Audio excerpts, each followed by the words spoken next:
Калі загляне сонца, Час прыйшоў. чаму ўсё будзе добра? Мы маем сваю дзяржаву. Калі ўсё будзе добра? Это самы вялікі аптымізм. Я разумею, што это спекуляцыя. О, памог табе Лукашенко. Гэта ты такі разумны? Ён плача стаіць. Беларушчына не для слабакоў. Трэба цікавіцца палітыкай. Даволі смела. Калі было лёгка? Беларускі аптымізм. Мы мусім выжываць.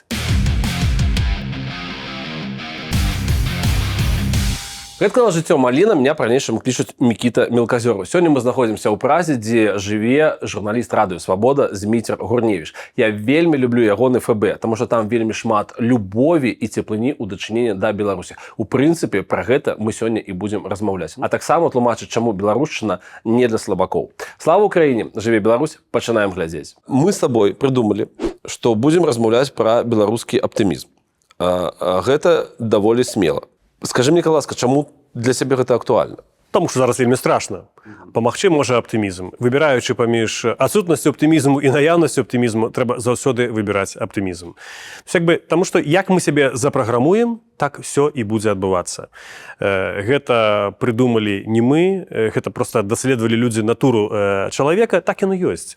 Мне падабаецца такі выраз Жака Мартена, французскага тэолага і філосафа, который у сваёй крутой кніжцы пра святога Тамаша Аквінскага напісаў, што любое зло, ад якога мы пакутуем у гэтым свеце, пачынаецца у чалавека ў галаве. То есть все войны, которые там придумывают, теракты, все это ж человека думкой возникает.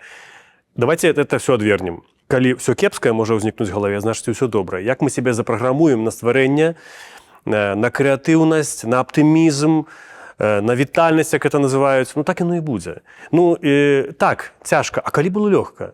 І калі ввогуле будзе лёгка? Такі чалавечы шлях. Таму трэба думаць пра аптымізм, тым больш, што аптымізм у нашай гісторыі неаднаразова дапамагаў. То бок ты пра ёсць гістарычны аптымізм, маўляў, і ёсць там аптымізм сучасны. Патлумач мне, ласка, за гістарычны аптымізм. Як ён узнікае ў нашай суперскладанай гісторыі? Я, калі гляджу на беларускую гісторыю, асабліва мінулага стагоддзя пачатку, калі адбыліся дзве сусветныя страшныя вайны, але ўсё ж такі паміж імі да іх адбыўся неверагодны час выбух Беларусі, калі беларусы самі сябе нарадзілі, хаця ўсё было супраць іх, гісторыя была супраць іх, суседзі былі супраць іх, і яны самі па вялікім рахунку былі супраць сабе, таму што яны, многія з іх не разумелі, што яны беларусы, яны мусілі адкрываць ад самага пачатку. Мне ўзгадваецца карціна, я там не быў, канешне, у 17-м годзе ўсе беларускі з'езд у Менску, і я памятаю, калі я чытаў, хтосьці мне расказваў, людзі не маглі на мапе паказаць, дзе Беларусь. Яны сабраліся, каб прыдумляць дзяржаву, яны не ведалі, дзе яна, яны не ведалі беларускай мовы. Там толькі тады яшчэ сцяг узнік, яго прыдумаў Клаўдзій Дуждушэўскі ў Петербургу, і некі там перадалі, рабілі значкі, это. І ты ўяві, прыдумалі там 2 ці месяц да гэтага сцяг, і у сакавіку ўжо ў Менску быў там свята беларускага сцяга, увесь Менск быў у чырвона-белых стужках. Пра яго ўжо пісалі вершы. Гэта неверагодная пасіянарнасць нашых людзей, абсалютнай меншасці, але пасіянарная меншасць, яна вельмі магутная, і яна здолела пераламіць гэты ход гісторыі, і я гэтымі людзьмі захапляюся. Вот рэальна гэта мои героі, нобелевскія лаўрэаты, это самыя крутыя людзі, калі я пра іх думаю. Ім удалося тое, што некаторым дзяржавам, робячы стагоддзі, не ўдалося. Яны страцілі свае народы, свае дзяржавы, свае этнасы. А некаторыя, которые рабілі гэта лепш, чым мы, маюць тое самае, што маем мы. І ты кажаш, што Беларусь гэта, бадай, самы паспяховы стартап Еўропы. Вельмі моцная заява. Патлумач чаму? Таму што мы пачыналі абсалютна без інвестыцый, пачыналі самі, і толькі гэтымі сваімі ідэямі, крэатыўнасцю мы дамагліся таго, што мы маем сваю краіну, маем сваю дзяржаву. Таму што калі мы паглядзім, як на нас глядзелі, як нас успрымалі іншыя 100 гадоў таму, а я лічу гэта вельмі аб'ектыўна, бо сам пра сябе чалавек напіша, ён там можа пахваліць, сказаць, што там вся Беларусь была за Беларусь, там у якім-небудзь там 15-м годзе 20-го стагоддзя. Гэта, канешне, было не так. У маёй вёсцы на Лібыкі, это Сопецкі раён цяпер, я цікавіўся гэтым. Слова Беларусь людзі не чулі, або вельмі рэдка чулі там да, не ведаю, да нейкіх 20-х, там 30-х гадоў. Зараз там усе себе беларусамі амаль што лічаць. І мы здолелі не толькі стварыць стартап, мы здолелі зрабіць яго юнікорнам у рэкордна кароткі час. І вось я сказаў пра тых людзей, которые пісалі пра Беларусь калісьці, гэта найперш мне цікавыя назіральнікі з Польшчы, которые назіралі падчас ад 21 года па 39 за Беларусю.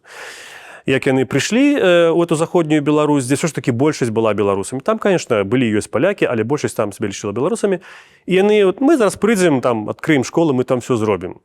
І 35-й год, документы, яны там, генеральны штаб Польши пишуць, мы не ведаем, што рабіць. Реально, мы іх паланізуем, а нам нічога не ўдаецца. Это таксама не до конца так, ім шмат што ўдалося.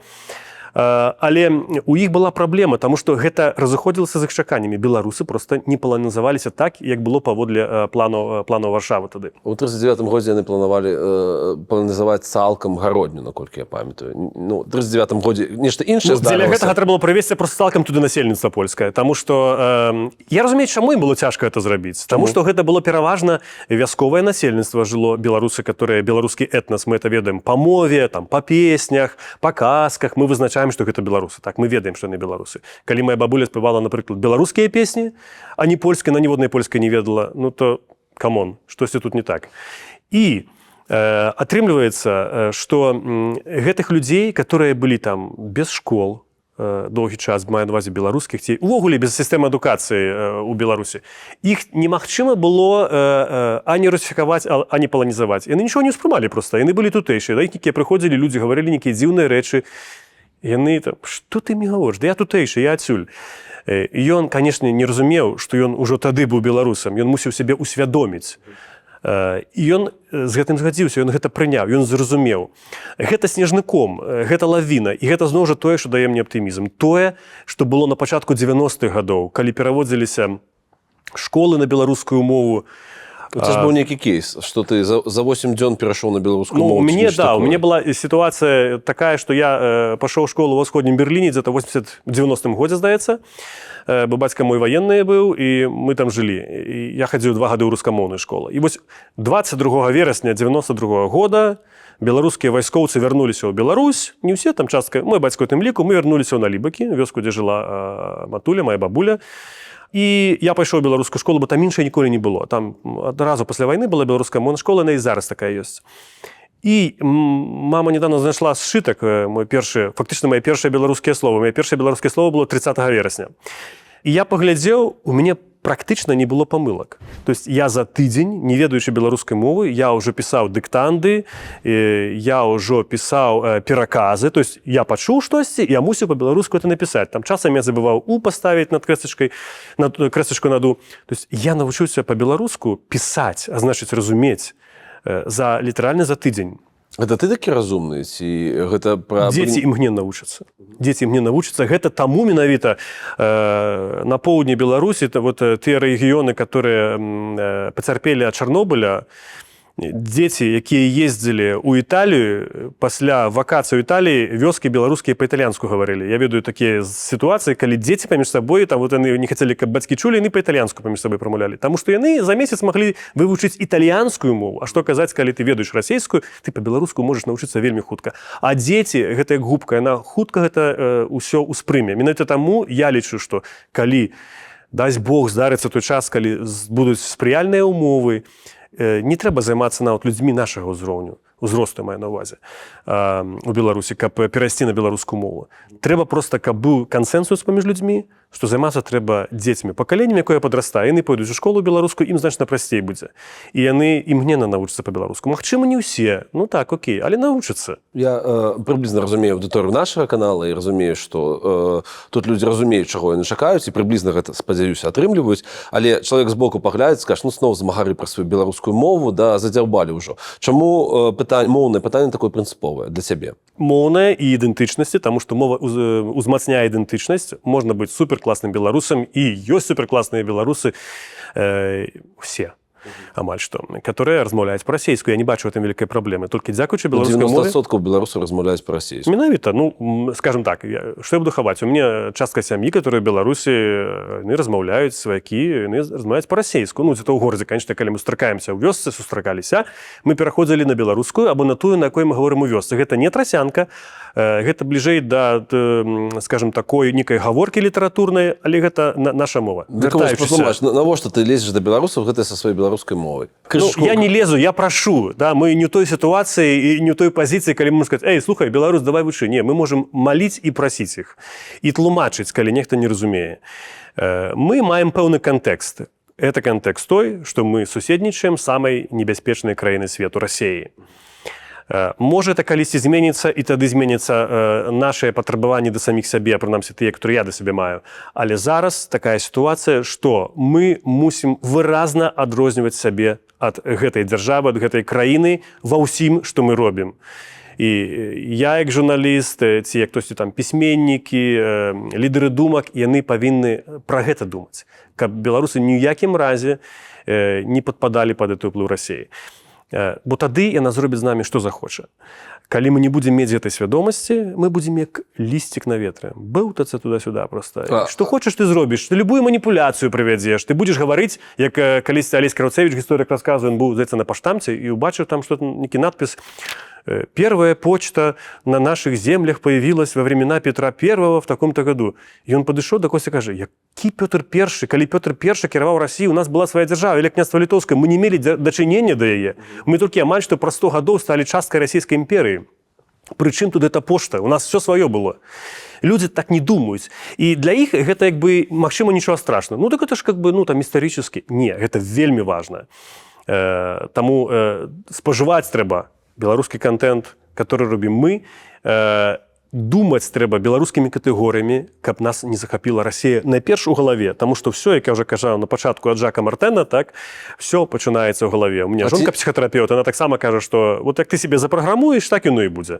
Ці не захапіла нас Расія? Ты казаў про тое, што Нобелевскую прэмію беларускаму народу трэба даваць за тое, што няхай не выкшталцона сфармуляваная, але гэта беларускасць захоўваецца, то бок палякам не атрымалася, а расіянам.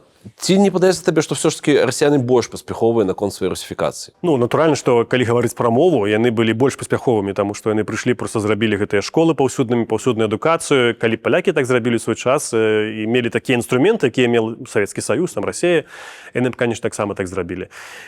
Ну, яны мову накінулі, гэта так. У пэўным сэнсе яны зрабілі беларусаў шмат у чым ментальна залежнымі ад сябе. Мы думаем заўсёды праз катэгорыі Масквы. Так. Чехов, Дастаевскі, все такое. І вельмі цяжка думаць праз сваю культуру, праз сваю оптыку, а яна проста неверагодна важная. Але я думаю, што зараз лепш, чым было ў 90-е. Калі ў 90-е беларус выязджаў дзе-небудзь на захад, яго пыталіся, ты з Расіі? Да, я з Расіі. Ну, таму што там буду тлумачыць, дзе тая Беларусь. Ну, я не уяўляю, каб зараз беларус дзе-небудзь там у ЗША, у Нью-Йорку тлумачыў, што ён расеец.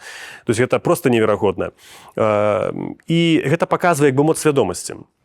Будзе свая дзяржава, ёсць пашпарт, і таму я заўсёды кажу, што нават такая дзяржава, якая яна ёсць, супер неідэальная, которая практычна ваюе з беларусамі, але мы павінны разумець, што проста іншай няма ў нас. І іншага народу таксама няма. І трэба працаваць з тым, што ёсць. Пры ўсім пры тым, я, конечно, рэаліст, хоць я і аптыміст, але я бачу ўсе праблемы.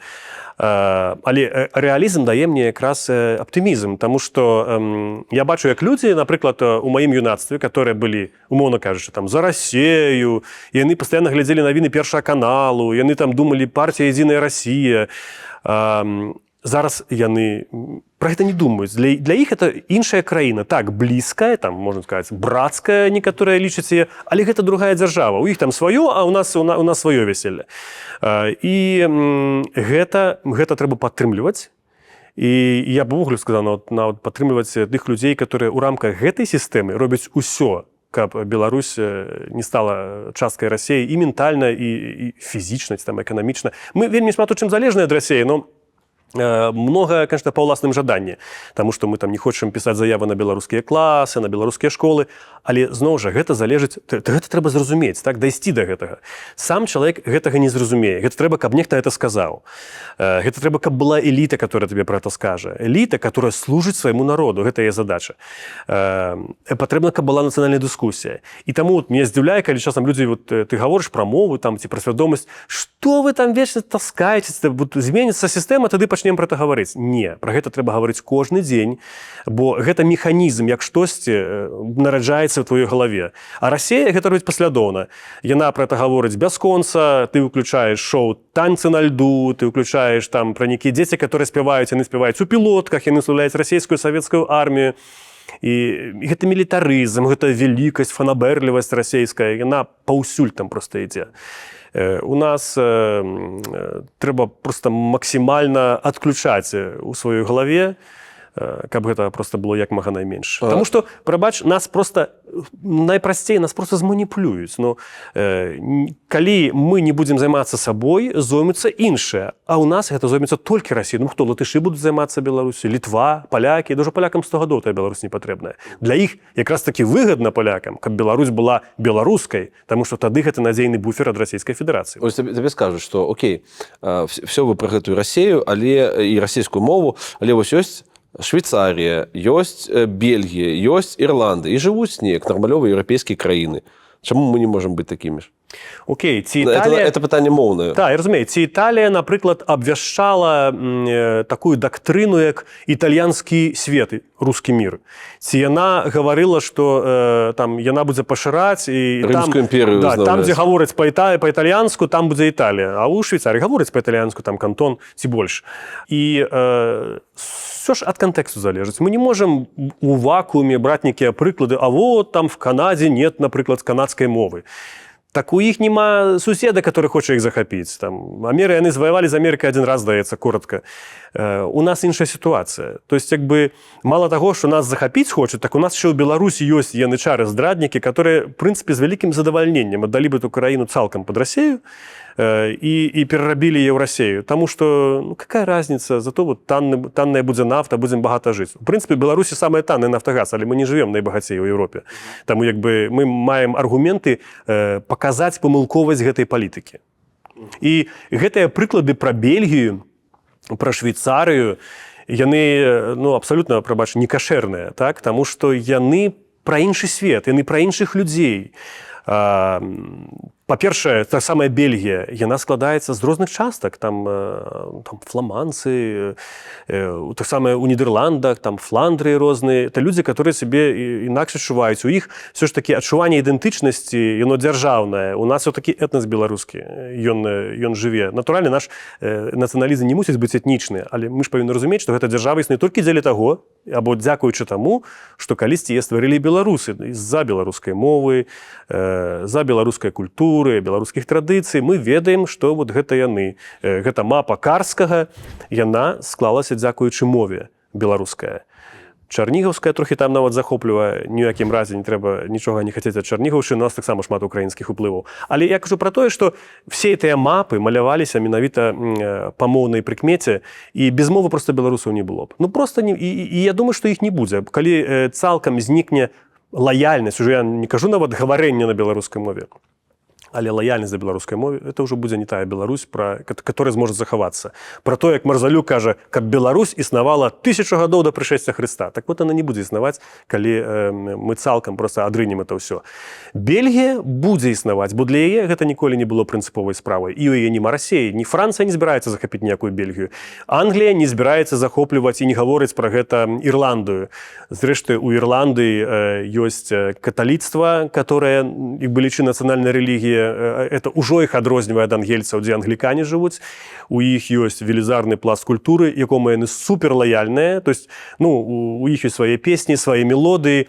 Я не ведаю, ці яны спяваюць, напрыклад, 50 гадоў таму, ці яны спявалі падмаскованы вечара, то есть панлонданскія вечара дзе-небудзь у Дубліне, наўрад ці. Я вельмі ў тым сумняюся, бо іх вельмі вялікая прывязанасць да сябе. Беларус будзе спяваць, бо ён думае, што ён проста паспявае песню пра Маскву. Не проста паспявае песню пра Маскву, і гэта проста рэальна зменіць яго катэгорыі мыслення. Ён будзе думаць катэгорыі Масквы.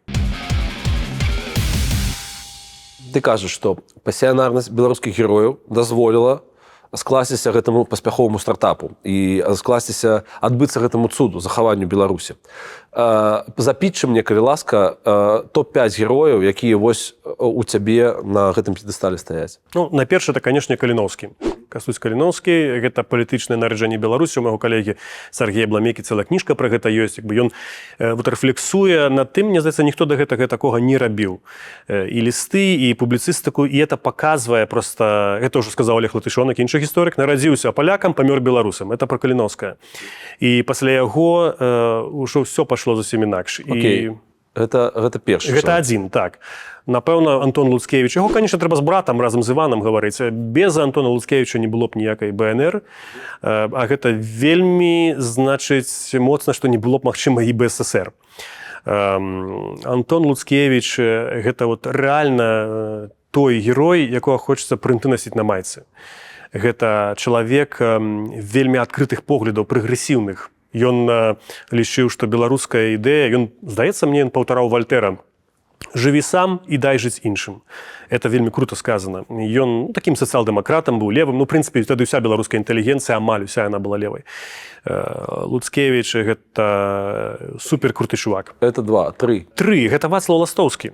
Адзін з заснавальнікаў выдавецтва «Загляне сонца» ў наша ваконца. Я просто калі паглядзеў, як яны выдавалі кніжкі, як яны пачалі выдаваць, абсалютна тых кніжак не было беларускіх, яны там тысячнымі накладамі. То есть яны фактычна будзілі, яны паказвалі, вучылі чытаць беларусаў, і газеты, і ўсё.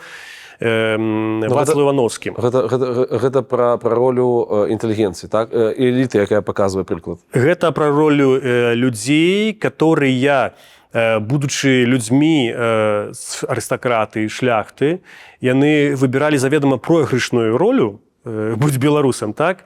І развівалі, і даразвілі да цэлай дзяржавы. Гэта, што тычыцца Вацлава Івановскага, ён усім быў. Ён і буквар выдаваў першы беларускі. Просто вот чалавек мусіў займацца, зарабляць грошы, там землі нейкія былі ў яго землеўласнікам, і ён все накіраваў на гэта. Паставіў ўсё.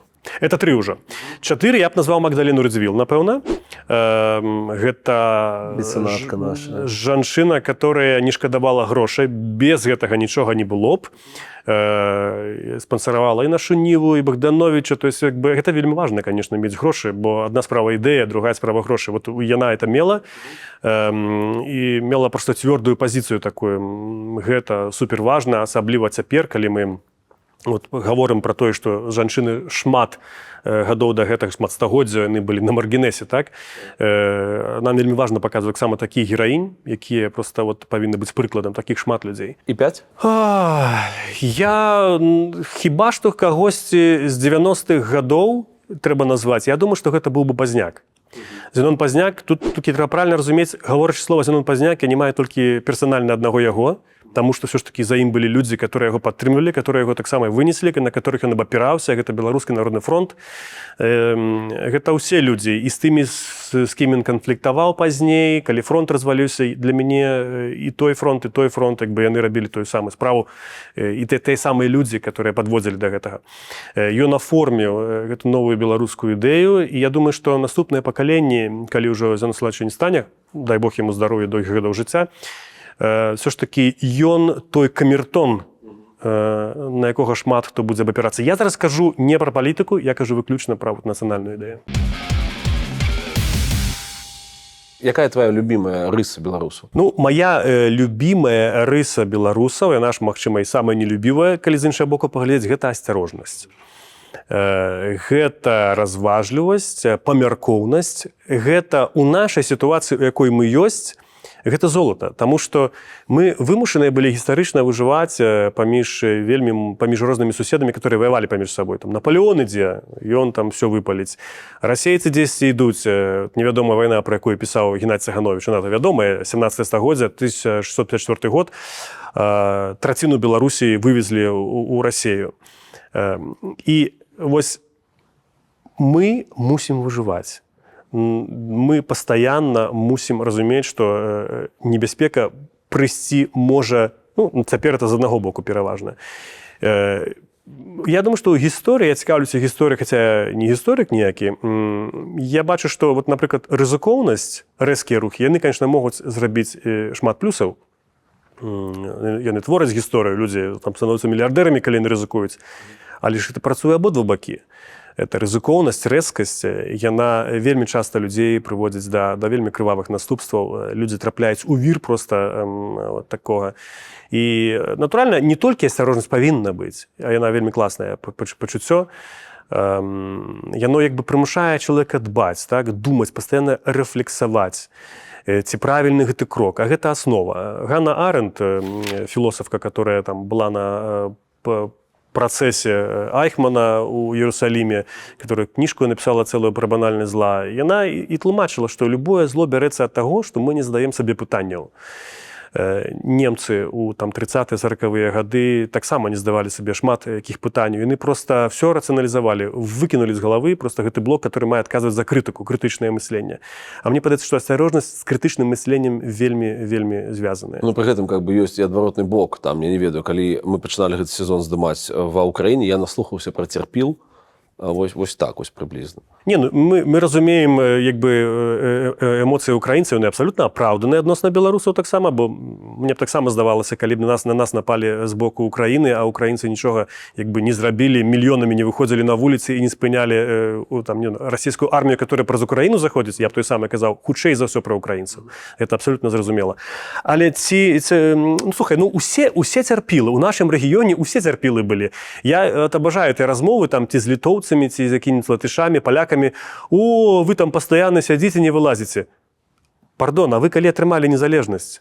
Вы атрымалі ў 91-м годзе, таксама як усе атрымалі іншыя. Чаму вы, напрыклад, не атрымалі незалежнасць, палякі, умоўна кажучы?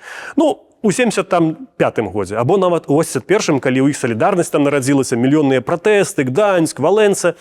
Ну, яны ж тады не сталі незалежнымі, свабоднымі ў сэнсе. Ішо горш стало, у іх ваеннае становішча вялі, і стала таксама, як цяпер у нас. У нас цяпер абсалютна польскі ўзор сярэдзіны 80-х. Все закатали. Где эти люди? Солидарность, которая мела миллион людей у 80-х годах на пачатку. Ось першы год. Яна скукожылася до 10 тысяч. Гэта не мае лічбы, гэта лічбы польскіх гісторыкаў. І што яны рабілі? Яны просто выдавалі падпольныя часопісы вот для гэтых 10 тысяч чалавек. То есть это, умоўна кажучы, это Facebook для там пару тысяч чалавек, которые вельмі важныя яны это рабілі, каб захаваць эту эліту, которая пазней прыйшла да ўлады праз некалькі гадоў. Але нічога унікальнага ніхто іншы не прапанаваў таксама. І свае дзяржавы, краіны, напрыклад, на пачатку мінулага стагоддзя ў Еўропе атрымвалі ў той самы час, у 18-м годзе. Чаму яны не атрымалі на 5 гадоў раней ці 7? Таму што вайна была першая сусветная, імперыі зніклі, і на іх проста руінах паўсталі новыя дзяржавы. 90-е гады перамены. Все тое самае. Просто правильно трэба скарыстацца сітуацыяй, которая ёсць, каб былі падрыхтаваныя эліты, которые гэта выкарыстаюць. Ці гэта правда, што ты у нейкім сваім юнацтве бачыў, як да вас у Налібакі прызямляўся верталёт Лукашэнкі? О, так. Я думаю, што это быў які-небудзь 98-й год. Ён тады вельмі любіў ездзіць па Беларусі, бо людзі сапраўды яго ўспрымалі вельмі добра. Праўда, я пайшоў туды, у мяне ўжо былі такія, скажем, крамольныя нейкія думкі. Я просто хацеў паназіраць, так? Агент уплыву, агентура пайшла ў народ паглядзець. Там сабраліся бабулькі нейкія, это быў рабочы дзень просто. І мяне што ўразіла тады, ўжо прызямліўся верталёт бел-чырвона-белы. Бел-чырвона-белы верталёт, таму яму яго падарыў Барыс Ельцын. Ён на гэтым верталёце прызямліўся, ну там яго, конечно, цікавіў калгас, так? Поляводства, жывёлаводства. Ён прыехаў, мікрааўтобусік з гэтага поля, дзе верталёт, адкрываюцца дзверы, падыходзіць да мяне Лукашенко. Я з ім стаяў так, як зараз з табой, шафа такая на 2 метры, велізарная. Ну, канешне, энергетыка ад гэтага чалавека адчувалася. Трэба прызнаць, што яго ёсць харызма, трэба прызнаць, што ён такі вот умее знайсці, тады умеў, цяпер-то ўжо не, агульную мову. І людзі, которые прыйшлі, я ж памятаю, я слухаю этой размовы, этой бабулькі, которые, вот, зараз скажу, што у меня пенсія малая, там, я скажу, што нічога нема, у магазине пуста, там. Як толькі выйшаў Лукашенко, у іх просто аргазм. Яны, Александр Григорьевич, кветкі адразу з'явіліся нейкія яму. Але чым мне запомнілася гэтая гісторыя, і я думаю, што яна вельмі про Лукашенко паказальная. Там выступила наша загадчыца Дому культуры, якая ладзіла дыскатэкі для моладзі. Кажа, Александр Григорьевич, ну, вот очень стыдно, что вот как бы вот большая деревня, а нема магнитофона. Вот молодежь сама привозит. А это правда, у нас хлопцы на мотоцикл, сёння хто мотоцикл привозит в магнитофон. Ехали до когось. Мне так само брали магнитофон, подключали под колонку. Нема. Там, кто там? Я разберусь, где магнитофон? Запишите магнитофон. Сапраўды, магнітафон прыйшоў там праз 2 тыдні ў сельсавет разам з рахункам за магнітафон. То есть сельсавет мусіў заплаціць за гэта магнітафон. То есть вот это ўсё, што Лукашенко вырашае. Жмот. Мы за гэта і так як бы самі заплацілі па вялікім рахунку, это ўсё ўзялі з сельсавета, а это азначае, што грошы, которые былі ў сельсавета, ўжо не пайшлі на тое, на што меліся ісці. І тады людзі рагаталі на ўсю вёску: «О, памог табе Лукашенко, ён табе паможа, да». Это была цікавая Слухай, гісторыя. і праз вось нашу размову пра беларускі аптымізм, ён які чалавек? Ён беларускі чалавек, ці ён расійскі чалавек, ці ён савецкі чалавек, ці ён агулам не чалавек? Як ты яго ідэнтыфікуеш? Чалавек, не. Як чалавек-каталік, то, конечно, ён чалавек.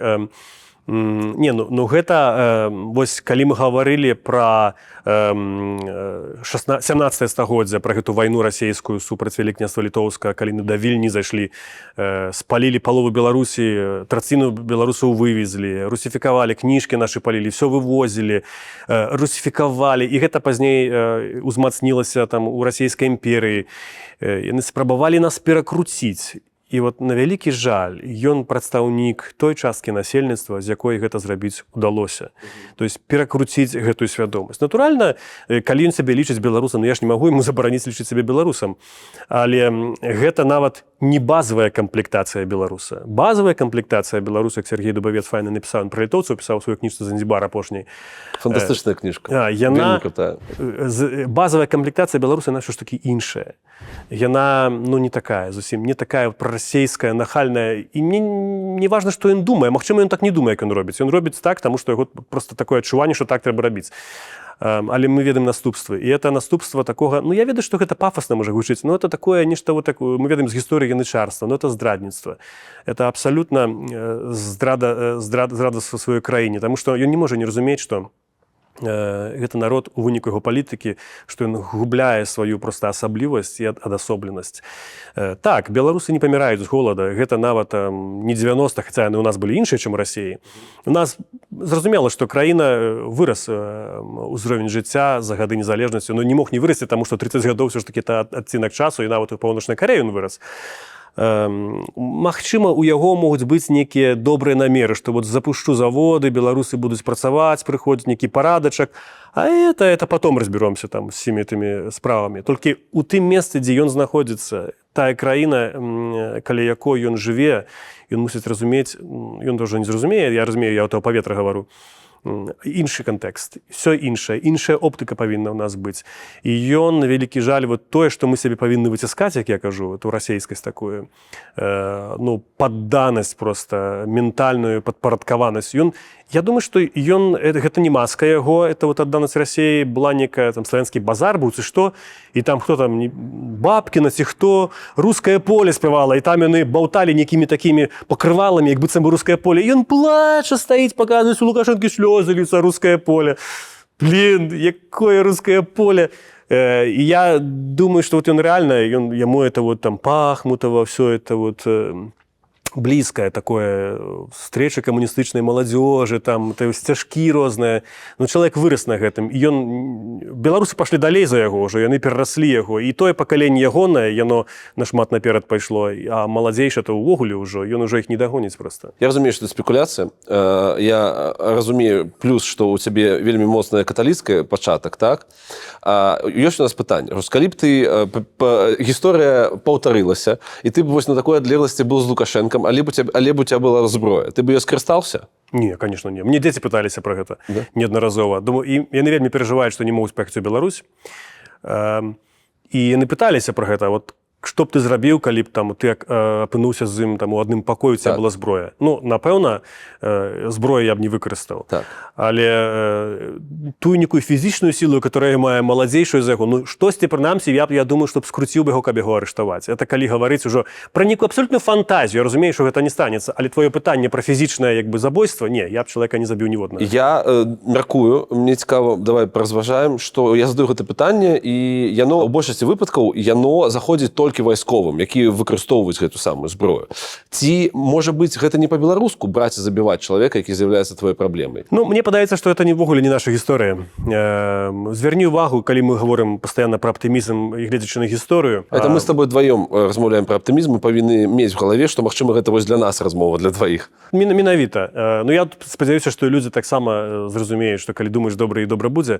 Мне падаецца, што гэта не наша гісторыя. Натуральна, ёсць людзі, которые, можа, там, гатовыя взять зброю, але гэта нават не тая меншасць пасіянарная, которая здольная штосьці змяніць. Ну, мы інакш развіваліся раней. Звярні ўвагу, хто нашы нацыянальныя героі. Гэта пісьменнікі, мастакі, некія мысляры, Мы же Скарына. любим Костя Калиновского за то, что хотя бы паспрабаваў. Ну, мы любім, я яго люблю не толькі за тое, што паспрабаваў, а за тое, што ён аформіў палітычную ідэю Беларусі. Это першы чалавек, который сказаў, што будзе вот урад там, Літвы, Беларусі, і гэта слово прагучала, і ад гэтага як бы все закруцілася, і мы зараз нават больш трошкі на такіх міфах пра яго гэта ўсё будуем. Ты бацьку нейкай там беларушчыны, да, шануеш больш? Так, абсалютна. Гэта чалавек, который сфармуляваў палітычна Беларусь. А пазней ўжо все адштурхоўваліся ад гэтага наступнае. Нават не гаворачы канкрэтна пра яго, але пра само паўстанне. Пра асобнасць ад Расіі, бо ж гэта бярэцца. Ну, мы памятаем яго фразу, которую напісаў у канцы сваіх лістоў з падшыбеніцы, так? Не будзем зараз цытаваць, каб у нас YouTube не заблакаваў. Пра калі мы зажывём шчасліва. Гэта, дарэчы, вот наша нацыянальная ідэя. І гаворачы так, пра Каліноўскага я згубіў сваю думку. Ты кажаш, што у нас героі всемірныя людзі. Я кажу пра тое так, ці пра ваяваць, ці пра ваяванне. Ну, складана мне ўявіць, каб беларусы вот масава захоплівалі нейкія там райвыканкамы, сельсаветы. Гэта можа здарыцца. Яно здаралася ў 20-м годзе, бо пратэст быў розны вельмі. Ён быў і мірны, і немірны. Калі нам дакараюць, што нехта беларусы становяцца ў шкарпэтных на лавачку, дзе-то сталі на лавачку, а дзе-то ў Пінску лупіліся некалькі дзён з амапам міліцыі, верталёты ляцелі ў гэты Пінск. У Берасці на вуліцах тое самае было, у Баранычах было, у Менску мы ведаем, што было, мы это бачылі. Розныя былі пратэсты пазней, яны былі мірныя. Але агулам, вот, ведаючы ментальнасць беларусаў, это маё ўласнае назіранне, я магу памыляцца. Яна ўсё ж такі больш паўночная. Яна бліжэй да літоўцаў, да латышоў, хаця ў літоўцаў быў таксама партызанскі рух. Ну, гэта не пра нас. Я вельмі чамусьці ў гэтым сумняюся. Я разумею, чаму, напрыклад, полк Каліноўскага, яны это робяць, зразумела, што гэта ў пэўным сэнсе і псо, і гэта слушна.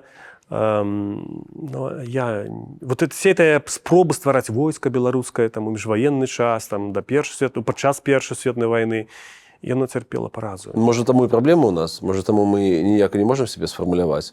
І ходзім па гэтаму колу. Па сутнасці, стартавая кропка. Тады так. Тады былі магчымасці рэальна сфармаваць беларускае войска. Там тады на румынскім фронце, там яны рэальна запісваліся ў беларусы, хацелі ваяваць.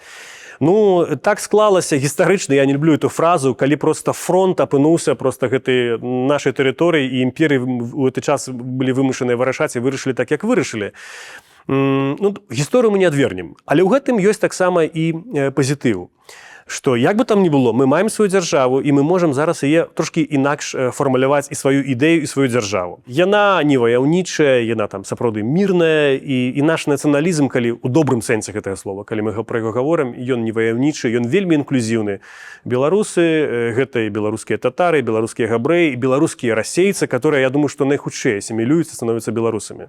Окей, патлумач вельмі проста. Чаму украінскі варыянт нам не падыходзіць? Таму што, па-першае, мы зусім іншыя народы. У нас іншая ментальнасць, іншы характар. Натуральна, гэта не бярэцца з нейкай крыві, гэта бярэцца, конечно, з культурай. Мы, беларусы, сумесь балтаў і славян, яны сумесь балтаў і там турскіх народаў, больш усходніх, і у іх это, конечно, па-іншаму.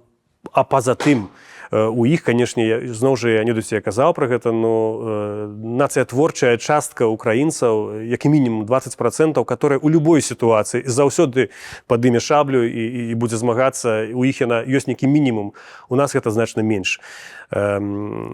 Ну, гісторыя была інакш, у іх была Аўстра-Венгрыя, якая спрыяла украінскасці, і так дзяржава просто была большая таксама, і яна сабе дазваляла. З іншага боку, ну, літоўцы, хаця я казаў пра лясных братоў, яны таксама не ваяўнічыя, былі пазней уже. Калісьці, можа, былі там на пачатках Вялікняства Літоўскага, і яны вельмі хутка асімілёўваліся, і яны перажывалі вельмі на пачатку мінулага стагоддзя, і быў такі часопіс «Літва і Русь». І там літоўскія інтэлектуалы пісалі, што это прыблізна 1910 год, што калі мы не спынім эту беларускую экспансію, яны за там 50 гадоў дойдуць да Балтыйскага мора. Таму што вельмі проста яны перамалі нашу мову. Праз гэту мову яны прытым прымалі польскую мову, пра гэта таксама Мілаш казаў. Ну, і мне падаецца, што проста той узровень свабоды, які ва ўкраіне быў за 30 гадоў, ён нарадзіў таксама зусім іншыя пакаленні людзей. Так? Яны інакш успрымаюць рэчаіснасць, чым мы, таму што як бі там не быў Кучма, там ці хтосьці, якія памылкі б яны не рабілі, ну, у іх все роўна была свабода, так? І яны фармулявалі свае ідэі зусім інакш, яны не думалі праз Расею, хаця іх там таксама, і шмат так званых ватнікаў, як яны кажуць, і было, і, на жаль, яшчэ трошкі ёсць. Ну, просто это іншы гістарычны шлях. Ну, зноў жа, як я кажу, гэта кантэкст, гэта оптыка, яна там іншая просто.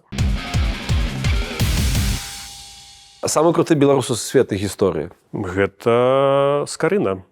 Скарына – гэта наш Билл Гейтс, гэта наш Илон Маск і гэта наш Стивен Джобс. Чалавек, просто, который пераскочыў у свой час просто на некалькі прыступак далей, быў шырокім, таленавітым чалавекам у розных абласцях. У Чэхаў, напрыклад, навучыў вырошчваць цытрусавыя, калі працаваў каралеўскім садоўнікам у Празе. Кніжкі перакладаў, выдаваў, там, кагосьці выкраў нават некага там з Кёнігсберга. То есть чэл рэальна думаў вельмі прагрэсіўна на свой час, вучыўся еўрапейскую адукацыю меў. Гэта менавіта пасіянарнасць. Гэта вот той чалавек, который пастаянна расце, развіваецца, вельмі круты. Самы круты беларускі пісьменнік? Я думаю, што это Максім Гарэцкі. Ён вельмі мне блізкі па духу, па стылістыцы, пры тым, што ён з усходняй Беларусі, вельмі далёка ад таго месца, дзе я нарадзіўся і вырас. Але вот гэта якраз такі магія беларушчыны, таксама, як чалавек каля Смаленшчыны, просто і твои думкі супадаюць з ім. Яго абсалютна геніяльныя творы, маленькае апавяданне, рускі, дзве душы. Гэта рэальна класіка, і гэта сусветны ўзровень.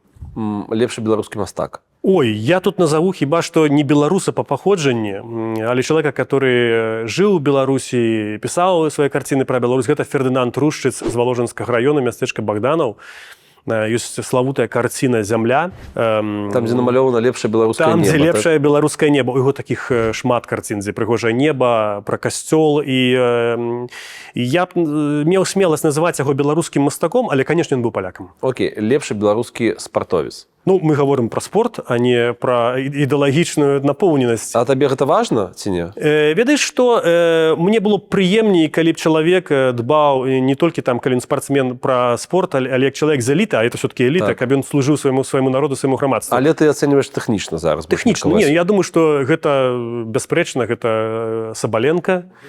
І я думаю, што гэта Александр Глеб. Я калісьці быў у Рэк'явіку, і людзі за палярным колам самай паўночнай сталіцы свету, калі спытаўся, што яны ведаюць пра Беларусь, яны сказалі: Александр Глеб, канешне. Лепшы беларускі навуковец? Мне складана называць некае імя. Я думаю, што гэта штосьці было б са сціслымі навукамі, магчыма, з нейкай матэматыкай. Гэта тыя людзі, которые адказваюць за IT-сферу. Гэта сапраўды тое, што нам удалося падняць на наш сцяг, і гэта вельмі класна, і мы мусім это развіваць, і тыя людзі, вялікая ім пашана і падзяка. Самы круты беларускі палітык? Нема ніводнага палітыка, з которым я б згаджаўся ў 100%. Нема такой ідэалогіі, з которой я згаджаўся б цалкам. Я думаю, што ён яшчэ народзіцца. Вось. Ну, ён зараз дзесьці ў Беларусі. Можа глядзець гэта інтэрв'ю. Так? Можа пачынае, так. Окей, лепшы беларускі музыкант? Музыкант найлепшы беларускі. Ну, гэта, напэўна, гурт песняры, Мулявін, калі мы кажам пра класіку. І для мяне гэта таксама Данчык, мой былы калега з Радыё Свабода, чалавек, который ў 90-е збіраў проста залу ў Мінску. Яго песні па радыё ішлі, я купляю яго касеты, памятаю, на сядзібе БНФ на вуліцы Варвашэні. Я адной табе належу, Беларусь моя. Кароткая гісторыя проста пра Данчыка, яна найлепш пра яго сведчыць. Ён калісьці ў Амерыцы шукаў некага менеджера, калі яшчэ не працаваў, малады быў на свабодзе, не працаваў на свабодзе ў сэнсе. І ён пазваніў у Нью-Йорку некаму менеджеру, і той кажа: ну, добра, ну, заспявай нешта мне пад гітару. І ён там паклаў слухаўку збоку, это былі, божа, 70-е гады. І ён пачаў спяваць. Менеджер сказаў, што не дуры галавы, чалавек не можа так спяваць. Ты ўключыў некую мне зараз магнітафон і ўсё, і кінуў трубку. Вот гэта рэальна пра геніяльнасць Данчыка. Я ведаю многіх людзей, каго сапраўды вот ён даваў імпульс да раскрыцця сваёй беларускасці. Окей, галоўны беларус у гісторыі Беларусі? Я думаю, што гэта кожны беларус, які адкрыў, што ён все-таки беларус, і ён хоча ім быць, і штодня ў гэты чорны час шукае матывацыю, каб ім заставацца. Вот рэальна, у нацыі няма выпадковых людзей, усе ім патрэбныя. Няма такога, каб сказаць, каб ён быў першым, усе яны роўныя. Патлумач мне, ласка, чаму ты за нацыянальную згоду? При тым, што ёсць как бы два полюса. Ёсць ябацькі, ёсць там, не ведаю, там, Да, дэмакратычныя сілы. я бацькі слова вельмі не люблю. Чаму? Я яго сам ужываў пару разоў, я думаю, зараз мне хутчэй за гэта вельмі сорамна. Ну, таму што як бы гэта ўсё роўна нашы людзі. Калі мы хочам, каб Беларусь была іншай, ну мы не можам адрынуць некую частку людзей, умоўна кажучы, гэта можа быць 20%, там больш-менш не важна, але гэта ідзе ў мільёны, гэта не там не сотні, не тысячы людзей проста. Гэта людзі, з якімі трэба працаваць. Гэта павінна ісці з імі стваральная праца. Гэта калісьці Антон Луцкевіч, якога я вельмі люблю, бацька нашай нацыянальнай ідэі, ён калісьці сказаў, што шлях Беларусі гэта стваральная праца. Ну, гвалтоўна, ну, наўрад ці з гэтым народам атрымаецца. Бач, яго расейцы схацелі падпарадкаваць, нічого не атрымалася ў іх. І я лічу, што з людзьмі трэба размаўляць, дамаўляцца, супрацоўнічаць. І зноў жа прыклад таго, калі я ўзгадваю і сваіх некаторых сваякоў, і блізкіх людзей, сяброў. Я гляжу этой трансляцыі з 20-го года, якія былі ў Беларусі. Людзі казалі, што мы былі за Лукашэнку, там, мы былі за Расію, там, мы былі за Пуціна. І зараз мы зразумелі. То есть яны былі ябацькамі. І як ты думаеш, калі ты будзеш бясконца чалавека абражаць, гаварыць, што ён такі непаўнавартасны, што ён тупы, ён будзе да цябе прыслухоўвацца? І не будзе прыслухоўвацца. Я выхоўваю 2 дзяцей, і калі б, я думаю, займаўся толькі булінгам, цкаваннем, газлайтингам і ўсімі тымі тэрмінамі сучаснымі, то нармальных дзяцей мне б ніколі не выраслі. Я спадзяюся, што яны вырастуць, таму што я выкарыстоўваю трошкі іншую методыку. Натуральна, гэта не азначае тое, што нельга гаварыць пра тое, што ёсць, пра рэальнасць, але нельга проста вот з брудам змешваць людзей толькі таму, што іх палітычная думка такая. Яна бярэцца не проста так, яна ж іх не з калыскі падплуг, вот такая нарадзіліся такімі. Яны такімі сталі, таму што яны паддаліся прапагандзе. Паддаліся прапагандзе, даже без прапаганды яны будуць думаць зусім інакш. Слухай, а ты гатовы размаўляць з людзьмі, якія пасадзілі твайго лепшага сябра Мажэйку? Абсолютно. Я размаўляю на твиттере з людзьмі, которые лічаць, што рэпрэсіі патрэбныя ў Беларусі, каб яна захавалася, бо інакш там прыйдзе Расія. Ну, розныя матывацыі людзей ёсць, але гэта беларусы пад чырвона-зялёным сцягам. Калі я бачу, што чалавек здольны на размову, на рэфлексію, з ім трэба гаварыць. У гэтым сэнсе ёсць нават прапагандысты лукашэнкаўскія, которые, я лічу, яны рэфлексуюць, з імі можна будзе ў будучыню, скажем так, размаўляць, яны вельмі хутка пераабуюцца, некаторых гэта бачна, это 5 секунд, яны пераабуюцца. Это хто? Можа, не трэба паліць іх усіх. Окей, а патлумач мне, ну, вот наконт атачэння Лукашэнкі.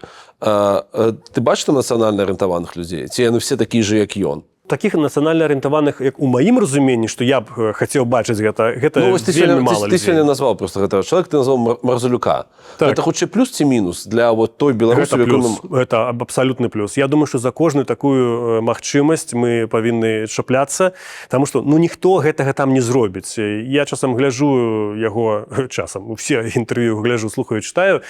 Тое, што ён гаворыць, калі казаць пра гісторыю, гэта ўсё слушна. І кніжка ягоная класная, кніжкі, ёсць там Белта зрабіла, рэкламую Белту на канале Мелказёрава. Дожились. Гэта рэальна нармальная акадэмічная гісторыя, што такое Русь. Ён там адкрыта кажа, што Русь гэта не Расія, гэта частка Украіны і Беларусі. Потым яны разышліся пасля Люблінскай уніі, пашлі ў розныя бакі. Расія там пачалася значна пазней. То есть ён гаворыць на Белцы, там, здаецца, 1 мільён праглядаў. Расейцы там таксама яго паліваюць, каб ты здох, там сволач, Марзалюка. І калі б такіх людзей было хаця б 10 у нацыянальным сходзе, які ніякі ні разу не парламент, гэта ўжо карысна, таму што іншыя гэта чуюць, і гэта трэба это чуць, таму што ўсё нараджаецца ў нашай галаве, любая думка аддае любое дзеянне. Вот я бачу, крытыкуюць, напрыклад, это ансамбль Дразды, так, который спявае ў вёсках там песні беларускія, і мястэчках, гарадах, вельмі супер-мега папулярныя. Это круто, што яны ёсць, што яны спяваюць. Неважна, што ў іх там на майках можа быць чырвона-зялёны сцяг, той каэфіцыент карыснага дзеяння, які яны даюць, ён значна большы ад таго, што яны дзесьці маюць гэты чырвона-зялёны сцяг. Умоўна кажу, завтра памірае Лукашенко. Гэта не вырашае пытанне? 50/50. Давай па структуру. Ёсць навуковае даследаванне, такая Эріка Франк, я калісьці зрабіў інтэрв'ю з Мічыган, здаецца, на універсітэту. Яна гаварыла пра тое, што персаналісцкая дыктатура, якая ёсць лукашэнкаўская дыктатура, што плюс яе ў тым, што калі памірае як бы лідар, всё імгненна мяняецца. Я лічу, што ў Беларусі персаналісцкая дыктатура, але я не лічу, што ўсё ж такі гэта так хутка можа змяніцца, таму што вакол яго за 30 год, это ж не 5, не 10 гадоў, 30 год это 2 пакаленні ўжо лічым. Узгадавалася ягоная эліта, которая просто па інерцыі можа працягваць гэтую палітыку. Умоўна кажучы, Хрэнін які-небудзь, сілавікі, Карпянкоў, вот яны будуць фармаваць парадак дня, і па вялікім рахунку нешта, канешне, можа змяніцца. Мы можам вярнуцца да некага там статус-кво там 17-го года, это ў лепшым выпадку, а ў горшым можа здарыцца яшчэ нешта горшае. Гэта, канешне, у ягоным выпадку гэта можа прывесці да нейкіх наступстваў, которые могуць даць імпульс. Калі, умоўна кажучы, уявіць, што ён памірае, і ў гэты самы вечар беларусы могуць выйсці на вуліцу. Мы не ведаем, што можа здарыцца. Як было, напрыклад, у Берліне, калі берлінская сцяна пала. Проста выйшлі людзі, залезлі на сцяну, і яна пачала там, ведаеце, хто там адкрыў па памылцы, і пашло, як снежны ком паехала. І ў беларускай гісторыі вельмі часта так здаралася, што проста здарэнне, выпадак выпадковы, ён стаў імпульсам да такіх змен, потым многія шукалі філосафы, а што ж там здарылася? Гэта была выпадковасць, мы яе скарысталі. Калі Лукашенко памрэ, ну, заўтра, паслязаўтра, ці будзе гэта справядліва, што ён без пакарання гэта зробіць? Ну, не ён зробіць, а яго забярэ лёс. Ведаеш, не цікава там, як мы скажам, там справядліва ці несправядліва, важней, што мы зробім пасля гэтага. Я маю на ўвазе, ці мы, як народ, як нацыя, асэнсуем тое, што зрабіў з намі Лукашенко, і не толькі, трэба сказаць, Лукашенко, а людзі, которые шчыра яму дапамагалі. Мы мусім гэта асэнсаваць. Напэўна, мусіць нейкі працэс быць, это не моя ідэя, я просто это ретранслюю. Нейкі суд над лукашызмам, расказаць, як усё это адбывалася, што мы страцілі, як колькі людзей пацярпела. Гэта мусіць быць. Гэта важней, чым нават яго судзіць. Это б, я разумею, сатысфакцыя людзей была б, калі б яго пасадзілі, яго бачылі ў клетцы, там у газе ці дзе-небудзь. Але гэта не так важна, як тое, што мы пазней гэта все прарэфлектуем і зробім прышчэпку ад лукашызму на будучыню. Глядзі, ты прачытаў не так давно «Занзібар» Дубаўца, я таксама прачытаў, мне вельмі спадабалася, я вам вельмі раю ўсім. І ягоная цытата. «Не магу нас, тагачасных, назваць антысаветчыкамі, але гэта было тое, што нас фармавала. Жаданне зазірнуць за штучна злеплены савецкі фасад натуральнага жыцця. Лукашысцкі фасад, ён штучны?» Лукаш, як паглядзець, якой оптыкай, вельмі мне падабаецца тэрмін оптыка, таму што, канешне, все, што ён там прыдумляе, гэта свята 17 верасня, гэта вот нашэнне з вайной, хаця я лічу памяць пра другую сусветную вайну вельмі важнай, але просто у нас это робіцца карыкатурна. І гэта, канешне, фасад. Таксама, як і ў Савецкім Саюзе. У 91 годзе знікла, людзі, хто бараніў Савецкі Саюз? Вот хто выходзіў бараніць Савецкі Саюз? Дзе нібыта людзі за яго былі, і нават сацыялагічныя даследаванні паказвалі, што і пасля былі за яго, за гэты Савецкі Саюз, што узгадвалі з нейкай настальгіяй пра яго. Ніхто яго не бараніў. Слухай, ну, а вось даследаванне Алексіевіч пра время секонд-хенд, это не тое, не чырвонага чалавека, як наступства гэтага Савецкага Саюза. Разумееш, я з цікавасцю і з павагай стаўлюся да этой працы, кніжкі, я згодны, але чалавек больш складанае жывёла, чым проста вот чырвоны чалавек. У людзей ёсць розныя свядомасці, розныя ўзроўні. Чалавек можа сябе лічыць беларусам, палякам адначасова, прыхільнікам некай партыі, і ў кожнай сітуацыі вот ягоны выбар нейкіх паводзін, ён характарызуецца або вызначаецца менавіта вот у гэтым сэнсе гэтай ідэнтычнасцю, гэтай свядомасцю. У мяне бацька, нябожчык ужо, ён мог раз сказаць, што ён беларус, а раз, што паляк. Вельмі па-беларуску, мне так, ён, конечно, я думаю, што ён больш сябе лічыў беларусам, але паколькі яго бацькі сябе палякамі лічылі, калі ён глядзеў футбол паміж Беларусю і палякамі, ён крычаў матам, што палякі павінны прайграць, я не буду рацытаваць это, што прыехалі, мы павінны беларусы перамагчы. Ну, і вот той самы чырвоным чалавекам. Так, ён быў, або там ён ёсць, мы зараз бачым на ўкраіне это чырвоны чалавек, яшчэ што ён робіць, і ён там гіне па вялікім рахунку, я маю на ўвазе з боку кепскіх людзей. Але гэта вельмі хутка можа мяняцца, калі ёсць адпаведная вот, як бы, атмасфера да гэтага. Мы бачым Эстонію, краіну абсалютна ўжо не савецкую. Я думаю, што самую несавецкую з краінаў. Фінляндыя была часткай расійскай імперыі. Яна вельмі хутка адышла ад этой расійскасці ўсёй і збудавала адну з самых паспяховых краін свету. І гэта дыктатура, яна атрымаецца на сіле, конечно, на сілавіках, але ў Беларусі я лічу, што яна все ж таки больш паспяхова перародзіцца ў нешта нармальнае. Я зноў жа веру ў пасіянарнасць, у гэты вот аптымізм гісторыі, калі 100 гадоў таму нас бачылі там саплівымі ў лапцях, ніхто не верыў, што нешта атрымаецца, или жылі на балотах гэтыя людзі, а зараз гэтыя людзі маюць там IT-сектар, яны будуюць, я ведаю, што зараз шмат хто пасмяецца, бо закаціць вочы, нейкія там трактары, беллазы, радыоэлектроніку, але гэта ёсць, ну гэта, слухайце, это робяць нашы людзі, чаму мы павінны это саромецца? Яны это робяць нешта горшае, нешта лепш, робяць нейкія смачныя прадукты. Гэта не прычына для некага там сораму, гэта хутчэй добра. І я бачу, што у гэтых людзей, якія жывуць у Беларусі, ёсць проста велізарны зарад вот таго, што ў нармальных умовах проста выстрэльне. Нездарма шмат палітыкаў, я ведаю, Артём Шрайбен гаварыў, ён такое чуў, што казалі, што калі беларусы захацелі развяз, наўрад ці яны захочуць вельмі хутка, у нас людзі прамытыя мазгі ў людзей наконт Еўропы і захаду ўвогуле, калі б захацелі, іх бы маглі, ну не то што там вельмі хутка прыняць, але хутчэй, чым многія постсавецкія краіны, нават пасля Лукашэнкі, таму што кампактная краіна, все працуе як у гадзінніку, людзі любяць парадак, гэта тое, што ў Еўропе завецца законапаслухмянасцю этакай працы, таму што мала проста змяніць краіну, трэба, каб этака была, это вельмі круты шведскі навуковец, цэлую навуковую працу зрабіў, што можна напісаць суперкрутыя законы, найлепшую канстытуцыю, пра свабоду, пра ўсё, але калі ў людзей не будзе этакі працы найперш, там своечасова прывезці тавар, напрыклад, разлічыцца, даць там чэк, напрыклад, то не будзе ніякага нармальна жывога капіталізму. Каго любіш? Людзей побач сябе, маіх блізкіх, жонку, дзяцей, сваякоў, сяброў. Калі гэта беларусы, значит, я люблю Беларусь. Таму што калі мы гаворым там, вот, называем Украіна, ці Беларусь, ці Польша, мы гаворым пра людзей найперш, так? І Маргарет Тэтчер, памятаеш, калісьці гаварыла, што няма нібыта бы такога паняцця, як брытанскае грамадства. Толькі там ніхто не стоіць далей. Яна кажа пра тое, што ёсць асобныя людзі, якія ствараюць гэтае грамадства. Таму так, ёсць людзі, которых я вельмі люблю, і гэта, в прынцыпе, тое, пра што казаў Каліноўскі, гэта тыя людзі. Як не быць скотам? Трэба цікавіцца палітыкай. Трэба быць актыўным, і гэта проста не дазволіць табе стаць скотам. Это калісьці не мая фраза, мне сказаў калісьці Рычард Пайпс, дарацы ЦРУ, Рональда Рэйгана, здаецца, па гісторыі. Ён напісаў кучу працаў, амерыканскі гісторык па гісторыі Савецкага Саюза, бальшавізма, расійскай імперыі. І это быў ягоны адказ на маё пытанне, што нам зрабіць, каб не вярнуцца ў Савецкі Саюз.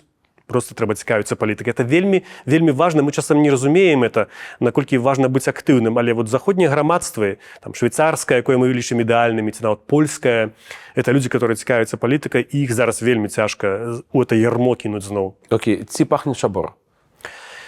Чабор, так, пахне. Это самы вялікі аптымізм. Як бы яго не касілі, як бы эту зямлю не ўспахвалі, як бы не забіралі пачуццё вось гэтага адчування паху у нас, конечно, пахне. І гэта, то, што ён пахне, это самая вялікая вот містыка і наша надзея. Чарка і скварка. Ці гэта пра Беларусь? Гэта пра беларусаў у той самай меры, як і пра ўсіх іншых. Ну, дзе людзі ў свеце супраць чаркі і шкваркі? Ну, гэта нормально. Людзі павінны жыць, есці, часам выпіваць.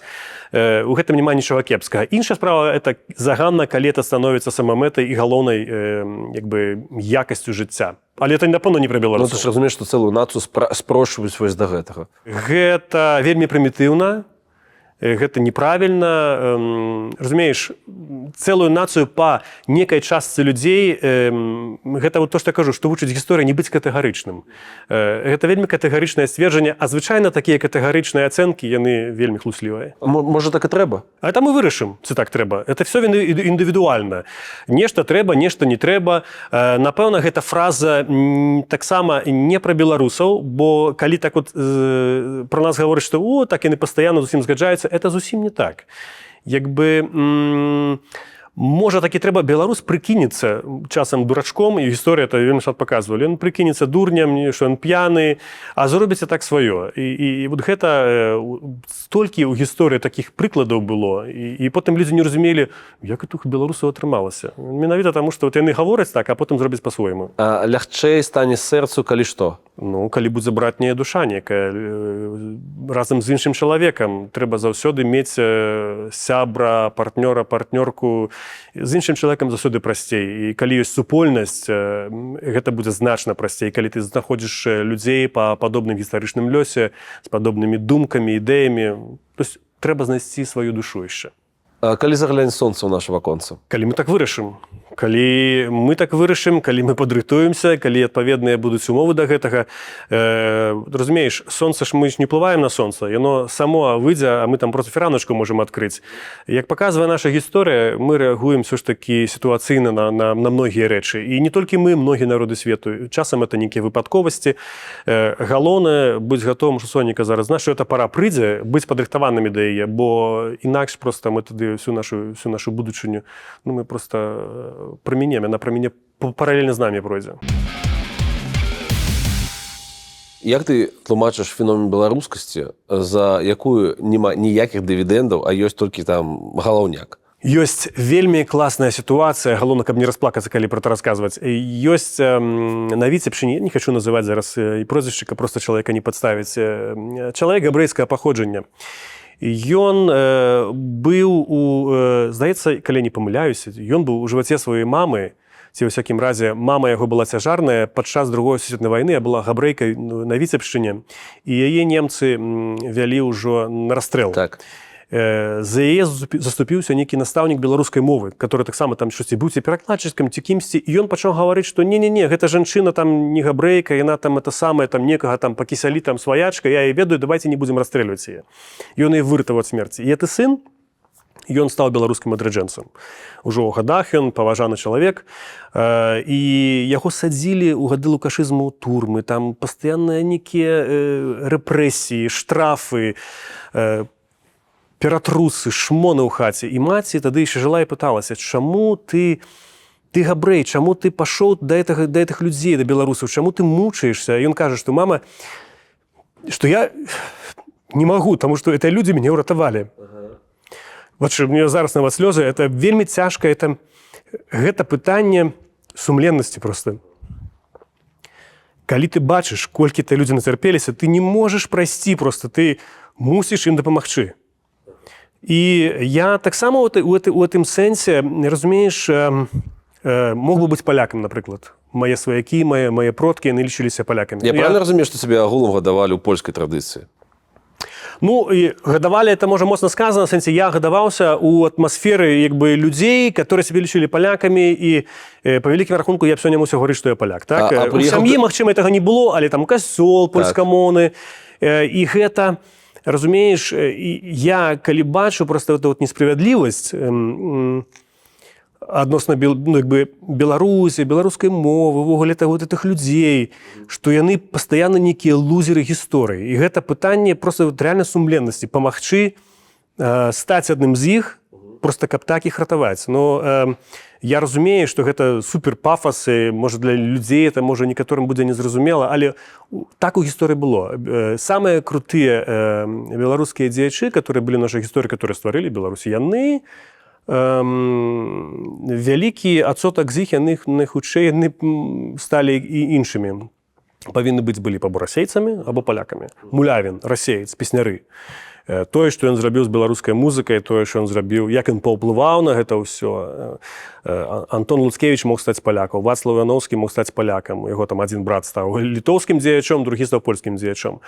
Я думаю, што так, гэта сумленнасць і некая справядлівасць, і людзі шлі, не то, што яны дывідэнду это не давала, это давала адны клопаты, это цяпер адны клопаты дае. Я не магу паехаць у Беларусь, я не магу паехаць на магілу бацькі, я не магу сустрэцца са сваёй маці. То есть, як бы, калі б я ад гэтага ўсяго адмовіўся, я мог бы туды паехаць, но як бы я не мусіў бы стаць другім Романам Пратасевічам, я проста нейкі мінімум базавы ўзровень лукашызму вытрымліваць. Але, ну, гэта, я ввогуле этого не разглядаю, такой магчымасці. Я думаю, што для многіх людзей у маіх пакаленнях это так і было. Коротка, быў такі з маёй вёскі, чарговы вядомы беларус, паплечнік фотографа Яна Булгака. Ён сам быў фотографам, Язэп Фарботка, з Налібак, ён жыў у Вільні. І ён быў у 19-м годзе, там, у 18-м, ён за БНР, з Янкам Купалам сябраваў, вершы пісаў па-беларуску. Але калі Рыжскі мір, мяжа прайшла, ён пераехаў у Польшчу, ён стаў палякам. Ён выхоўваў сына па-польску, я з яго сынам размаўляў некалькі гадоў таму. Ён працаваў выкладчыкам у Віленскім універсітэце, там, заалогія, нейка штосьці такое. Ну, всякі чалавек знік з радавай беларушчыны. Так. І Некалькі разоў мы ведаем, што это ілюзія, што ён знік з радару беларускасці. Там у 30-е гады, калі ў Польшы быў вельмі вялікі нацыяналістычны рух у кепскім сэнсе гэтага слова, такі ксенафобскі, шавіністычны, яны там супраць габрэяў выступалі, напрыклад, і ён наўмысна запісаўся, што ён беларус. Просто ў дакументах пачаў пісаць, што ён беларус, каб падтрымаць іх, так? То есть у чалавека дзе-то выплыла это, ён бачыў, што рабілася крыўда, што рабілася несправядлівасць, ён іх падтрымаў. Зрэшты, мы таксама адплачвалі, вот, напрыклад, габрэям тым самым, чым многія з іх, стаўшы беларусамі, як той чалавек Дзіцепшчыны адплацілі, быў такі Алексей Кароль. Ён пасля вайны быў баранычых лекарам. Ён вучыўся ў Віленскім універсітэце, і калі польскія радыкалы білі габрэяў, яны там такое называлася гетто-лаўковае па-польску, то есть лаўкавае гета. Ім забаранялі сядаць там разам з палякамі, яны павінны былі сядзяць габрэі ў іншым месцы. Это Алексей Кароль, ён як 2 цябе або 3 цябе, ён сядаў карацей на месца разам з габрэямі. Прыходзілі палякі і гаварылі, ну, не палякі, трэба называць радыкалы, нацыяналісты. Выходзь адсюль, што ты сеў туды? Ты там не мусіш сядзець. Ён, я тут буду разам з імі сядзець, я не хачу, я з імі салідарны. Яны цягнулі яго за вопратку і пастаянна рвалі яму рукавы.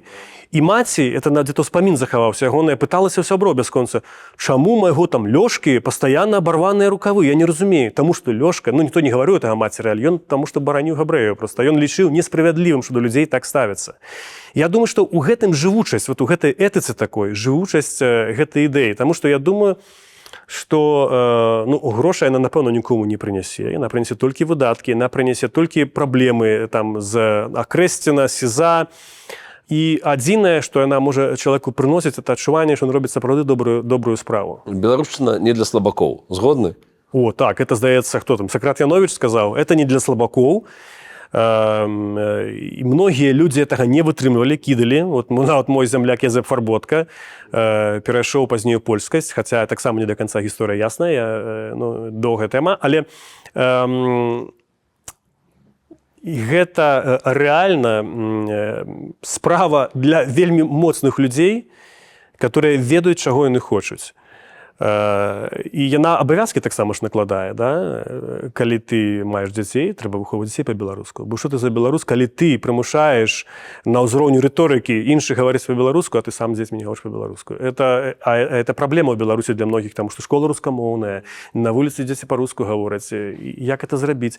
Я думаю, што гэта класная такая йога адначасова, джым, это беларускасць, і яна, таму яна не для слабакоў, таму што яна выхоўвае моцных людзей. Пры гэтым, ты разумееш, што наша размова для людзей у Мінску, я не зневажаю нікога, які, ну, прыблізна ў гэты час, калі гэта зарэлізіцца, магчыма, будуць бегаць, там, не ведаю, вырашаць какие-то побытавыя праблемы, можа быць, дзецям шукаць падарункі, можа падацца нейкай бздурай. Ну, якая этыка, які джим, якое не для слабакоў, как бы, ну, вот, как бы, живем и живем. Ну, конечно, живем и живем. Так можна ж увогуле адразу запісацца потом расейцам ці якім-то іншым. Ці гэта тутэйшасць? Не, ну, у тутэйшасці, як таковой, няма нічого кепска, калі ты, як бы, прывязаны да гэтай зямлі, хочаш, каб яна там існавала хаця б у такой форме. Ну, табе не падаецца, што таксама гэта адзін з бакоў тутэйшасці, што вы нас усе задзяўблі. І ты з Расіі, якія хочаш, каб мы былі Расіі, і вось гэтыя з Магары, которые хочуць там пра беларускую мову, дайце пажыць. Так, а хто не дае жыць? Ну, я пастаянна чую этой размовы. Вот, калі мы разбагацеем, калі мы станем багатымі, тады мы зоймемся. Ну, так, Беларусь, гэта не жабрацкая краіна. Людзі не паміраюць там ад голаду, хутчэй паміраюць ад таго, што шмат ядуць, або кепска ядуць, занадта тлустае. Гэта, яны жывуць у гарадах, дзе ўсё камфортнае жыццё, дзе ёсць там туалеты ў кватэрах. Это цяжка уявіць, што было 30 гадоў таму, каб большасць беларусаў мела свае там туалеты, мовна кажучы. І яны добра жывуць. І цяпер час прыйшоў задумацца пра нешта большае. І я думаю, што 20-й год паказаў, што людзі задумаліся пра нешта большае, што сярэдні клас фармаваўся, і яму мала было, яму цесна было ў тым свеце, который для іх Лукашенко Цяпер паставаў. жыве ў Польшы, ў Літве сярэдні клас, калі ласка. Ну, давай будзем шчырымі, ну гэта жывуць сотні тысяч людзей, але 9 мільёнаў жыве ў Беларусі, там 8 стваловай, там каля 9. Большасць жыве ў Беларусі, і там усё адбываецца, і думаць мы павінны найперш толькі там пра іх. Табе не падаецца, што это даволі такая хітрая пазіцыя, што даволі лёгка з Прагі, з еўрапейскай легалізацыі мотывізацыі любіць Беларусь. Паспрабуй яе любіць, калі ты ў 20-м годзе ты атрымаў паныркам дубінкай, працягваеш там жыць, не ведаю, мабыць, ходзіш на нейкі там завод за 3 копейкі, і ну, што табе любіць, як там візуалізировать нават гэтую Беларусь? Ну, разумееш, я не раблю себе там супер... Я не обвинувачиваю себя. Я разумею ту логіку, яна абсалютна лагічная і абсалютна правільная. Нехта так можа сказаць. І ён у нейкім сэнсе будзе мець рацыю. Толькі я не раблю з сябе чалавека, который загадвае камусьці, як яму жыць. Я магу агучыць некую прапанову, ідэю, і мы можам разам пра гэта пагаварыць. Чалавек не мусіць так рабіць. Я не прымушаю нікога рабіць і думаць, як я сказаў. Я жыў у Беларусі. Я ведаю, что такое Беларусь. Я жыў у вёсцы, я марыў жыць у горадзе, таму што я бачыў складанае, вельмі цяжкое жыццё, у якім жывуць гэтыя людзі. Зараз это жыццё зусім іншае. Это не параўнальна з тым, калі мы жылі, а яшчэ я ўжо не згадую жыццё там сваіх бацькоў, як это было. Ці гэта забірае права гаварыць штосьці? Не, это не забірае права гаварыць. Гэта не дае табе права гаварыць пэўным тонам, скажем, таким асуджальным, Так. Загадваючым, гэта абсалютна табе не дае такого права. Але мне падаецца, што калі мы ў той зручнай атмасферы, калі мы можам штось сказаць, і нас за гэта не пасадзяць, а гэта могуць пачуць людзі, которые змогуць для сябе зрабіць добрую выснову, это карысна. Калі коэфіцыент карыснае дзеяння чагосьці больше, чым 0, трэба это браць. Слухай, а колькі атрымліваецца, это ж унікальная сітуацыя, з людзей, які б так фармулявалі і так любілі Беларусь, ну, по-рознаму можа выражацца гэтая любоў да краіны, але іх даволі мала. Але атрымліваецца, што ты таксама вельмі мала і пражыў у Беларусі. Я пражыў, думаю, што Беларусі менш за 9 гадоў. Заходні Берлін. Заходні Берлін, Узбекістан, Польшча, Чэхія. Вось 8 год, я думаю. Гэта я тебе скажу, з 92-го года по 2001 я жыў у Беларусі. Там я не бяру год ці паўтара там у так можа праз гэты вось дэфіцыт і вось нараджаецца ўсё гэта, ідэалізуецца гэтая Беларусь. Магчыма, я табе гаварыў пра гэта. Таксама праз тое, што як бы мне пашанцавала трапіць на 90-е гады, проста маё сталенне, скажем так, калі ў школе беларускай, ну, это было нормай. Я подписываў паштоўкі тату на 23 лютага, маме на 8 сакавіка па-беларуску. Не было іншага, інакш не думалася. Все так рабілі, мы гаварылі. У мяне была мянушка гармата па-беларуску. Гармата, таму што германец, таму што з Германіі прыехаў. То есть, як бы у нас все беларускія, ну, все такое было сваё некае. У меня былі цудоўныя настаўнікі, которые як бы тлумачылі важнасць, это гаварылі. Некаторыя з іх, дзякуй Богу, яшчэ жывыя, але некаторыя вельмі важныя для мяне ўжо сышлі. І гэта асяроддзе вельмі важнае. Таму я і кажу пра тое, што вот дбаць пра эліту, которая ў Беларусі, каб яна мела падтрымку, калі мы нават за мяжой і гаворым, што мы там любім Беларусь, можам давайте гаварыць за мяжы. Проста людзі, каб там адчувалі, што ёсць нейкае таксама плячо, што ёсць таксама той, хто дапаможа, што ну, яны там таксама не адны. Тыя, которые менавіта вот, як эліта себе адчувае, фармулююць, бо яны все будуць мяняць. Не мы тут, а яны все это будуць мяняць. У Беларусі, дарэчы, пастаянна за мяжой все фармавалася, і потым пераносілася ў Беларусь. У Петербургу стварылі Бел-Чырвона-белы сцяг, Віленскі універсітэт, у варшаўскім таксама беларускія суполкі, у кіеўскім была вялікая Карткевіч і да гэтага яшчэ да ваеннага часу. Так што это не навіна. Чаму ты лічыш цяперашнюю эпоху і патуеш гэтым шмат каго ў Фейсбуку лепшай у гісторыі? Таму што цяпер такія камунікацыйныя магчымасці, што мы можам паміж сабой больш размаўляць. Мы можам рабіць нашае жыццё лепшым, рабіць яго больш справядлівым. Мне падаецца, што сэнс жыцця у пошуку вечнага дабрабыту. Я маю на ўвазе пад словам дабрабыт, не там нейкія грошы ці што, дабрабыт як такое вот цэласнасць. І зараз той час, калі як мага больш людзей уцягнутыя вось у тварэнне гэтага. Раней мільёны людзей, мільярды людзей, яны ні на што не ўплывалі. Цяпер такія механізмы ёсць, і ўсё залежыць ад нашай актыўнасці, ад нашых візій, ад нашых поглядаў, каб мы маглі гэты дабрабыт ствараць. У тебя ёсць вельмі моцны тэкст, і ты яго сам любіш, мы дадзім спасылку на яго, дзе ў тым ліку фінал прыблізна такі. Для мяне гісторыя – гэта не навука пра факты. Гэта навука пра этыку, дзе факты – гэта доказ і прыкметы таго, як людзі прымаюць рашэнні, пад уплывам каго і чаго, з якой матывацыі. Гісторыя як інструмент палітычнай барацьбы, тролінгу ці папроку ў крыўдах мяне не цікавіць. Патлумачка, ласка. Так, вельмі этычны момант. Вельмі часта гісторыя выкарыстоўваецца як доказ вышэйшасці над кімсьці, каб інструмент паглядзець на кагосьці з вышыні на ніс, што мы вот лепшыя ці што. Ну, мне гэта не падабаецца у выкарыстанні інструментальнымі гісторыямі. Мне цікава, як людзі прымаюць рашэнне, да? Што яна вучыць, як яна паказвае нам нейкі шлях. Вот мой прадзед, который ратаваў габрэяў, пра которых я узгадваў, ён ж мог таксама гэтага не рабіць. І ягоная адвага гэта той этычны складнік, который мне ў гэтай гісторыі падабаецца. На жаль, сёння, і гэта паказаў Путін сваім лістом перад вайной, там, памятаеш, расійскім салдатам, чаму нам трэба ісці на Украіну. Вот это выкарыстанне гісторыі менавіта для таго, каб лупіць, каб троліць, каб біць ёю, а не таго, каб рабіць сабе лепшым. Я лічу сябе беларусам. І дзякую провіду, што жыву ў нармальным, а не бляцкім часе. Я правильно разумею? Там была зорачка, гэтае слово. Так. Калі б я мусіў рабіць складаныя выбары. Гэта пра што? Гэта вот якраз, ну, я ж пісаў это пару гадоў таму да вайны, яшчэ, дзякуй Богу, я не мушу рабіць такіх складаных выбараў, якія мусяць людзі рабіць, напрыклад, у акупаванай Украіне. У мяне цётка жыве у Мелітополі, і ты сабе уяві.